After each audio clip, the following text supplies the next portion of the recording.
पे हम future perfect tense को देख रहे हैं। तो सबसे पहले परफेक्ट टेंस नाम सुनते ही हमें एक चीज क्लियर होना चाहिए, परफेक्ट टेंस का मतलब होता है have plus V3। Perfect tense का मतलब होता है हैव प्लस V3। और तो फ्यूचर का मतलब होता है विल या शैल। फ्यूचर का मतलब होता है विल या शैल सेंटेंस में। ठीक है, तो सेंटेंस में क्या होगा, सब्जेक्ट होगा, विल या शैल होगा, प्लस हैव प्लस V3 होगा। ठीक है, तो फ्यूचर परफेक्ट टेंस को कब बनाएंगे, उसके लिए सेंटेंस में कुछ कीवर्ड्स होते हैं जो होने चाहिए।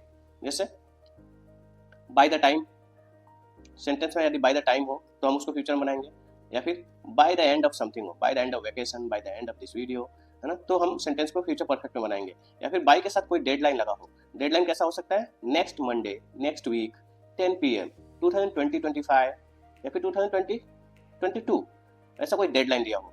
लेकिन एक चीज यहाँ पे बहुत ध्यान देंगे, जैसे बाय द टाइम आएगा तो हमें पता तो है कि सेंटेंस फ्यूचर परफेक्ट में बनेगा, लेकिन बाय द टाइम के बाद एक छोटा सा पार्ट होगा, एक छोटा सा क्लॉज होगा जो हमें सिंपल प्रेजेंट में बनाना पड़ेगा। सिंपल प्रेजेंट में यानी उसके बाद सब्जेक्ट और सब्जेक्ट के बाद V1 या फिर V1 में ऐसे ES लिखना पड़ेगा। ठीक है, और उसके बाद जो मेन क्लॉज रहेगा उसमें क्या, उसको हम फ्यूचर परफेक्ट टेंस में बनाएंगे। ठीक है, एग्जाम्पल से आपको समझ आएगा। जैसे यहाँ पे स्टार्ट ही कैसे हुआ, बाय द टाइम, तो मुझे पता है कि बाय द टाइम आया तो सेंटेंस फ्यूचर परफेक्ट में बनेगा, लेकिन बाय द टाइम के बाद वाला जो पार्ट रहेगा उसको हमें बनाना पड़ेगा सिंपल प्रेजेंट में। सिंपल प्रेजेंट मतलब सब्जेक्ट प्लस V1 यानी सब्जेक्ट प्लस V1, और जो मेन क्लॉज रहेगा वो क्या होगा, द फ्यूचर परफेक्ट टेंस। तो the show will have started, तो ये तो फ्यूचर परफेक्ट है। ठीक है, इस बार ये दूसरे एग्जांपल में क्या है, मुझे बाय द टाइम यहाँ पे दिखा, तो बाय द टाइम जैसे दिखा मुझे पता है कि सेंटेंस किसमें बनेगा, फ्यूचर परफेक्ट में। लेकिन बाय द टाइम के बाद आने वाला क्लॉज किसमें रहेगा, सिंपल प्रेजेंट यानी सब्जेक्ट प्लस V1, तो ये तो सही है।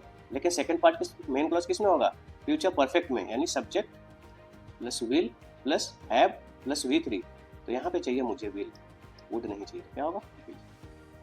ठीक है, ये वाला सेंटेंस देखिए। अब इस एग्जांपल में देखिए, यहाँ पे मुझे दिखा बाय द एंड ऑफ, तो bye the end of something जब भी सेंटेंस में कीवर्ड दिखेगा तो हमें उस सेंटेंस को किसमें बनाना पड़ेगा, फ्यूचर परफेक्ट में। फ्यूचर परफेक्ट यानी सब्जेक्ट प्लस विल या शैल प्लस V3। अब इसको V1 मत समझिएगा, क्यों भाई, क्योंकि रीड जो रहता है, सॉरी, क्योंकि जो रीड वर्ब रहता है, रीड, इसका V1 V2 और V3 सेम ही होता है, बस प्रोनाउंसिएशन अलग हो जाता है, रीड रेड रेड। ठीक है, तो ये जैसे हैव आएगा, सेल के बाद मुझे लगाना क्या पड़ेगा, यहाँ पे हैव लगाना पड़ेगा, तो हैव आएगा तो ये बाय डिफॉल्ट बन के जाएगा V3। ठीक है, अब इस केस में क्या है, you will learn future perfect tense by the end of this video. जैसे मुझे by the end of this video दिखा, by the end of this video दिखा, मुझे पता है कि सेंटेंस किसमें बनेगा, फ्यूचर परफेक्ट में। तो फ्यूचर परफेक्ट में बनाने के लिए विल के बाद हैव और हैव के साथ V3, तो V3 क्या होता है, लर्न। ठीक है, अब ये टेस्ट स्लाइड आपके लिए है, आपको अपने आंसर कमेंट करने हैं।